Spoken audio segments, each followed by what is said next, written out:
Hello dear students, welcome to our basic grammar class. This is our 8th meeting and today we are discussing conjunction. What is conjunction? So conjunction is a word that joins words, phrases and clauses. And for conjunction we have two types of conjunction. The first one is the coordinate conjunction and the second one is subordinate conjunction. Now let's discuss it one by one. For coordinate conjunction, it functions to join the parts, the equal parts or the parallel parts. For example, it functions to join noun with noun, adjective with adjective, verb with verb, and clauses with clauses. Meanwhile, the subordinate conjunction functions to make a clause dependent, or in other book it's called subordinate clauses or dependent clauses.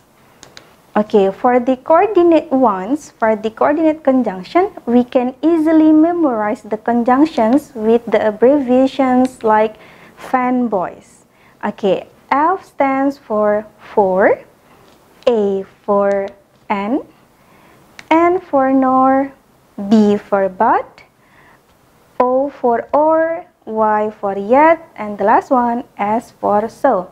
It's easy, right? Okay, now let me give you an example. Right, so the first one is Jordan was startled for she saw a bear. If you take a look, the conjunction we use here is for, and for here joins two clauses. Jordan was startled, she saw a bear, right? And this is function to show the result of from one clause to another one. The next example is you and I will do the project. The conjunction here is and it joins two pronouns, you and I. Okay, and then the next one, neither Jack nor Jill made it up the hill. The conjunction here is nor to join two proper nouns, Jack and Jill. Okay, the last example I'll give you. I would make pizza, but we don't have cheese. So the conjunction is but to join two clauses. The first clause is I would make pizza. The next one, we don't have cheese. And they are contradictory, therefore we use but. Now let's continue with subordinate conjunction.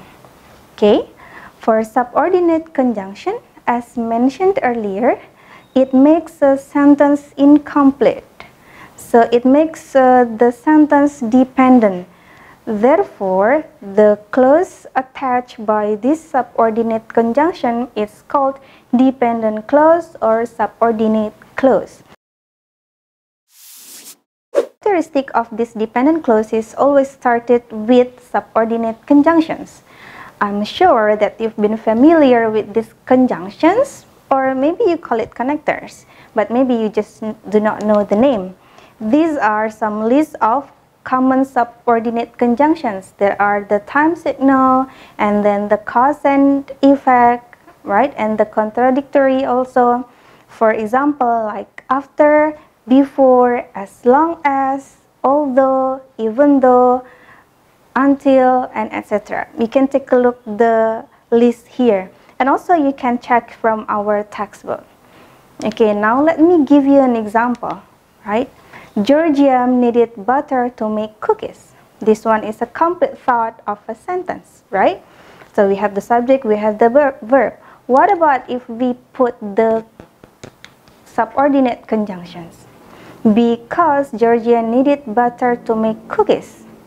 Full stop. So what? Yeah, we need another clause to complete this idea. So we have the complete thought. Therefore, this dependent clause needs to be attached to the independent one. Now, if we complete this sentence becomes, because Georgia needed butter to make cookies, she went to the store. It's a complete sentence. Okay, now let's try another one. Joe's dog eats his homework. Can you imagine? Joe's dog eats his homework.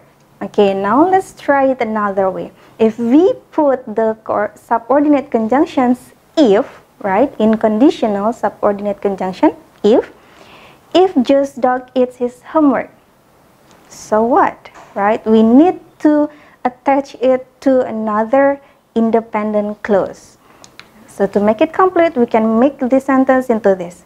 If Joe's dog eats his homework, his teacher will not be happy.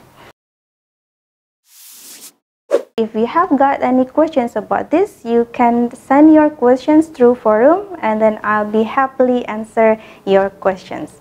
Okay, see you next time with different materials. Bye-bye.